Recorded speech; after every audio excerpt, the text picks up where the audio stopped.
بسم الله الرحمن الرحيم، وصلى الله على سيدنا محمد وعلى آله وصحبه وسلم تسليما.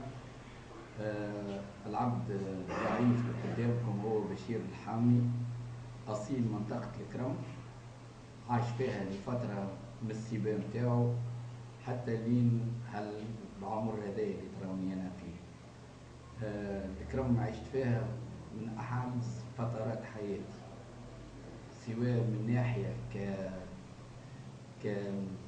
كجيران، كإخوة، كنضال فيها على كل مستويات. هذه الكرم عندي معها سي في كامل. أما الحاجة اللي عذبت عليها في الكرم هي بعدي عليها، لا لشيء بعدي عليها، على خاطر بن علي الشيء اللي عمله في الكرم، والناس الجلادة اللي موجودة اللي في الكرم، والناس اللي تعد روحها هي من أهل الكرم، هما كانوا جلادين في بوشوشة وفي الداخلية ويعرفوا رواحهم.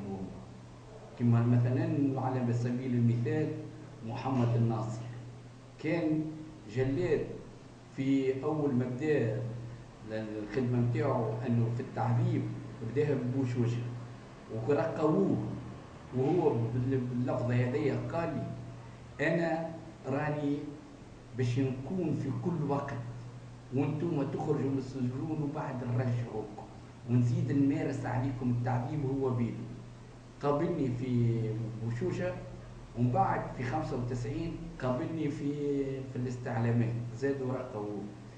ونزيد نذكر فما ناس اخرين موجودين على مستوى الكرم. هو عبد الرؤوف الشيخ توا عند ربي، ما هو عند ربي فما الحساب اللي يعرف كل جلاد، ما ينجمش حتى واحد يحس بيه كان هالجلاد هذا. عشت فترة صحيح الكرم هذايا بصفة عامة، وهذا سياق باش نقول فيه باش نقتضب بالفترة نتاع الكرم هذا. كنت زاد من جملة الناس النقابيين اللي ناضلوا في صفوف شركة لسانتين، أو كنت بالحق من الناس اللي حبيت نعمل إصلاحات كبيرة، لكن فما تيار كبير في هالشركة هذه، تيار استغلالي إلى حد الآن لا يزال فيهم بقايا. شنو معناتها ما زال فيهم بقايا؟ إيه نعم، هذوما اللي كانوا في عهد بن علي هما يمثلوا اليد الضاربة في المؤسسات، وهذوما ناس مزكيين من طرف الشعب المهنية ومن طرف لجنة التنسيق زاد. ما تنساش توا ولاو ناس شرفاء في المؤسسة ولاو يغيروا على المؤسسة.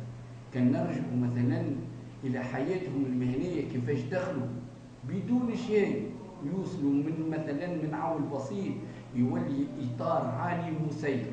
تصور عامل بسيط يولي إطار مسير للمؤسسة كي هذه ايش باش يكون؟ باش تكون هي كمؤسسة ساعة. هذه أقل حاجات اللي وريناك على الفترة اللي أنا عشتها مع بن علي. بن علي كان بالحق في الداخلية، وكان هو جلادها، وكان هو المنظر متاعها، وكان هو كل شيء، وكان ما يتعدى عليه حتى شيء. اللي يقولوا مسكين، لا مش مسكين، هو عمل يتحمل مسؤولية العمل متاعو، هرب هذيك أمور تخصه هو. أما الحاجة الباهية اللي لازمكم تعرفوها أنه ربي سبحانه حرك هالشعب هذايا الخنوع اللي كان مسكين يجتر المرارة وما ينجم يعمل حتى شيء. هذه الفترة متاع بن علي راهي محرقة بأتم معنى الكلمة. تعرفوا شنو معناتها محرقة؟ يتبعك حتى انت عنه موجود في الزنزانات متاعه، راهو تشوف أمر العذاب. لا يزي فما تعذيب نفساني قبل ما يمارس عليك التعذيب الفعلي، راهو يخليك في زنزانة. هذه بيت 13 فين؟ هذه في الداخلية اللي توا دهنوها ونحاو السي في بتاع الناس هذوما اللي بالحق شملتهم المحرقة هذه. هذوما ناس بالحق يعيشوك 13 سنة، لا فيها ماء لا فيها ضوء ولا فيها هواء. هذه الزنزانة هذه قعدت فيها 13 يوم. هذه قداش الطول متاعها؟ متر و90 على متر. هذه عشت فيها 13 سنة، وكان ما يتفتح الباب كان مرة في النهار. بعد 13 يوم من التعذيب هذا النفساني نقلوا لي البيت 5. هذه كي تمد يدك في الظلام ما تراهاش. قعدت فيها البيت هذايا 35 يوم.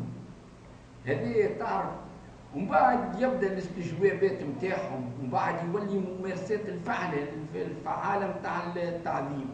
التعذيب هذه نرجع بيك الفتره نتاع محمد الناصر كي كان في بوشوشه ومعاه الطاهر الكاجيبي. هذا من جمله الحاجات اللي عملها لي في التعذيب، ومانيش نزيد عليه، وهو يشهد على روحه في الجامعه في الامر هذا السيد هذا ضربني من ماضي ساعتين ونص، ما فك عليا الا مع 6 و24 دقيقه. علاش الجانب هذايا الفتره هذه اللي على خاطر وقتها وصلت الدرجه انه كان باش للقتل، وصلنا لمرحله القتل. علاش؟ على خاطر كي كان يسال فيا ما كنتش نجاوب فيه، انا كنت نكلمه بلغته هو، كيف هو يثبني انا نرجع عليه بالسب باش يعرف انه قيمته هو. انا صغرته، هو راه الامر هذايا انه تحدي ليه. هذايا كسر عليا اول مره العصا الاولى، ومن بعد عمل عصا ثانيه، وبعد الثالثه، ومن بعد عمل عصا فيها حديده. هذه اللي كانت الكارثه بالنسبه لي انا، كانت كسر لي فيها ذوما 10 صوابع ساقيه، وكسر لي 10 صوابع يدي. وها عندي مثال على ذلك مانيش نفتري عليه. ما كيفاش صوابع يحطهم هاو كشات، وعنده قص لي هاكا، وذا تكسر تقسم وهما اللي يخيطوه باش تبداو تعرفوا كيفاش مخيط الصباع، بخلاف ال10 صوابع الساقين.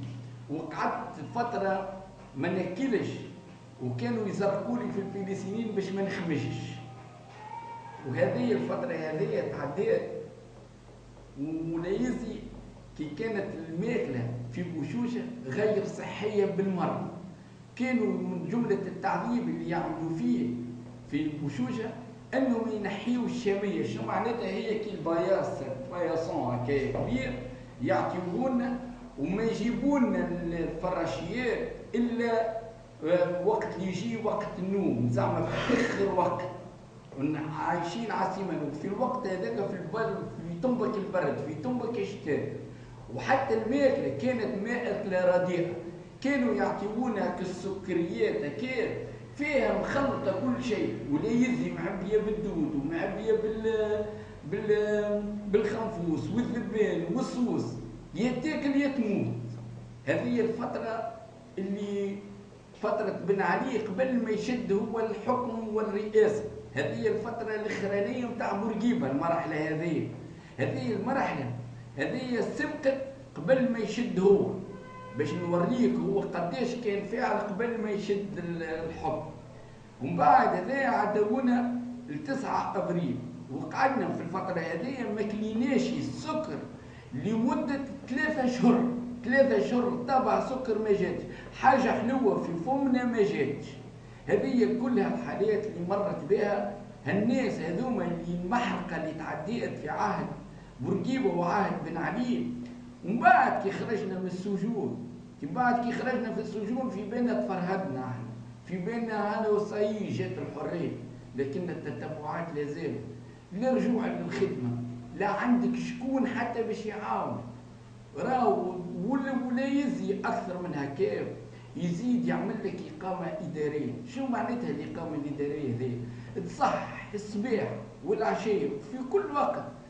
ولدي باش نعطيك يا سيدي، انا من قبل ما نتحاكم حتى المحاكمه الثانيه نتاع 92 والمحاكمه نتاع 95 ما فكش، ما يحبش يفك. ما دامك انت يعتبرك انت في نظره هو الارهاب، مش احنا الارهاب. على خاطر انا ما مارستش عليه الارهاب. شنو هو الارهاب انا اللي مارسته عليه بن علي ولا جماعته ولا حتى مثلا الحزب الحاكم اللي يقولوا احنا خاطينا وابرياء، كانوا يكتبوا فينا فين نمشيو مع شكون يجينا في اي وقت احنا موجودين فيه. هذه بالحق الناس اللي تتبرع توا وتقول احنا خاطينا واحنا رانا مأمورين. فين المأمور؟ مأمور انت مثلا عندك خدمه والخدمه الزايده هذه ايش تعمل بها؟ انت مثلا كنت حزب حاكم، انت كنت آلة القمع. الحزب الحاكم اللي كان بالحق آلة قمع. ما تقوليش هذايا رئيس شعب، تي رئيس شعب كوارث، مش الناس الاخرين عاد في اللجنه المركزيه والفوق هذيك اكثر كارثه وكارثين. الناس كانت تحكم في تونس بشهاده ملكيه، ما يستعرفوش بالاختلاف، ما يعرف توا يجيو يتكلموا ويقولوا احنا يلزمنا نعملوا مع بعض. فين انت قبلها؟ انت ما كنتش قابلني، انت كنت تدعو لاني انا ارهابي، انا مثلا انا نمثل الارهاب، انا نمثل القمع، انا باش نقتل التوانسه، انا باش نعمل. بينما التوانسه يعرفوا شكون اللي باش يقتلهم وشكون اللي يمارس عليهم التعذيب وشكون اللي كلالهم فلوسهم وشكون اللي هتك لهم الاعراض نتاعهم. نسيتوا فترة نتاع سليمان 24 أخت اغتصبتوها، مركز سليمان لحد الآن يشهد عليكم كيفاش اغتصبتوا 24 أخت.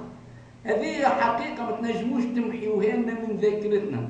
ما تقولوش شهداء الثورة، راكم قتلتوا 103 من الناس تحت التعذيب، راكم عذبتوا اخوتنا اللي عبد الرؤوف العريبي معايا في القضية نقبتوه انتم في الداخلية بالشنيولات، انتم انا خونا مع صحنون الجوري معايا في القضية مات بإهمال صحي. يلزمكم تعرفوا الحقائق هذه، ما تنجموش تكتموا شيء كي هكايا. وما تنساوش خونا مبروك الزرن ولد قضيتي هذاك، انتم رقدتوه في البي هذيك وفي الهاج وفي الواحد ورقدتوه في مستنقع وقت اللي هو يلزم عنايه صحيه على خاطر خونا مريض بالسكر ومات باهمال صحي منكم انتم. العبد لله اللي قدامكم هذا. انا خرجت شطر حبل، انا مرضت وعندكم الملفات نتاعي. انا مرضت بالقلب بالهيبرتونسيون وانتم بيدكم اللي عالجتوا المساله هذه. انا ما كنتش نعرف، انا وقف في النصف في هذا وانتم اللي عالجتوه. هذه حقائق لازمكم تعرفوها. هذه محرقه ولازم ولادنا شنو هو ذنبهم؟ باهي انت عندك مشكله معينه، شنو هو ذنب ولادي لا عندهم الحق باش يخدموا ولا باش يكونوا فاعلين في البلاد وحاصرتوهم على كل جوانب. كان مش من الطاف ربي سبحانه عز وجل ولا راه يهمنا؟ اما الحمد لله وتمكرون ويمكر الله والله خير الماكرين. وربي سبحانه شوف احنا ولادنا الحمد لله الكل ربي سبحانه حفظهم وقراهم والكل جات في الخدمه مش مشكله. نصبروا كما صبر الشعب التونسي. انا هو في الشعب التونسي اللي مسكين ما تألمش ما اضطهدش، حتى ما اضطهدش في عيشه، اضطهد في الخدمه. يجيه واحد شعبه يتسلط عليه يذله وقت اللي هو اقل منه مستوى واقل منه اخلاق وما عنده حتى جزء من الجزئيات نتاع الثقافه اللي الاجتماعيه اللي تتكلموا عليها. توا وليتوا ناس، توا وليتوا تتكلموا، توا وليتوا وانتم ناس مناضلين وانتم حافظتوا على البلاد. باش حافظتوا على البلاد؟ حافظتوا عليها بالقيم نتاعكم السمحه ولا بالوشايات وبالاجتهادات وبالاستغلال النفوذ؟ هذا كل نسيتوه. نسيتوا المحرقه كيفاش تعملتوها في البلاد. النويبات 20,000 سجين، 20,000 سجين يفركس في لقمة العيش. كل ما يمشي لبلاصة باش يخدم فيها، كل ما يمشي يخدم في بلاصة باش يخدم فيها إلا ويلقى ناس حراقين. يخدم مسكين نهار ونهارين ومن بعد يجيو ينبهوا على المشغل نتاعو مازال هذا يحط ساقه في الشغل. راهو تتحمل نسكروا لك المصنع نتاعك ولا نسكروا لك الدكان نتاعك. ناس ولات مساكن قريب تطلب نسيتوا قداش من امرأة طلقتوها من راجلها؟ نسيتوا؟ أنا ما ننساهاش. قداش من واحد نعطيكم أسامي يعني. مش نتكلم فيه كلام هكاكا كذب. حليم، قاسم حليم، وقت اللي تحكم طول طون ما بعثتولهاش بوليس السياسي يضايق فيها المرأة ويقول لها طلق راجل، وخورني انا توا ننفعك خير منه. نسيتوها هذه، احنا ما نسيناهاش. راهو اسمع، العدالة الانتقالية ماناش باش ننتقموا منكم رانا، لا، باش نحاسبوكم للذاكر، وماناش طالبين انه باش يعاقبوكم راهو. احنا طالبين حاجة واحدة، طالبين انه بالحق الشعب التونسي يعرف اش مارسوا عليه في الوقت اللي بالحق العباد تظن انه هذا نظام شريف ونظام شفاف، وبالحق وقت زياراتك الميدانيه اللي يعمل فيها، وقت انتم قداش تطبلوا وهذا، والاعانات اللي تعطيو فيها المساكين. كي كان مشات الاعانات تعطيو فيها بالحق كما قلت، ما تلقاش واحد توا مسكين، ما تلقاش واحد فقير. راهو اسمعني، شدت النهضه توا، اما ربي نسأله التوفيق، ونسأل العباد اللي يكرهوا النهضه. راهي النهضه ما تخافوش منها، راهو حتى كان خوفوكم منها راهم لأغراض شخصيه، راهم عندهم ديزانتيري، على خاطر ما يحبوش ناس رجال تخدم في البلاد، راهم يحبوا ناس مسخين. راهم هذا ايش يلزمكم تعرفوا يا ولادي. ما تخافوش، ما تخافوش، راهم رجال، راهم اخواتكم، راهم اهلكم، راهم معاكم، راهم ما يجعلونكمش النهضه فزاعه، راهم هما من صلب المجتمع، راهم هما اخواتكم، راهم ابائكم، راهم يتألموا بآلامكم ويحسوا بأحاسيسكم. ما تتصورهمش انهم باش يكونوا هذوما ناس فسقه ولا ناس سراق ولا ناس واعر. اما حاجه واحده، يلزم الشعب التونسي يتلف على اي حكومه نظيفه ويعاون الناس الكل، وبالله التوفيق. وان شاء الله اللي تكلمته هذا يكون مثلا في ذاكره الامه هذه. والسلام عليكم ورحمه الله تعالى وبركاته.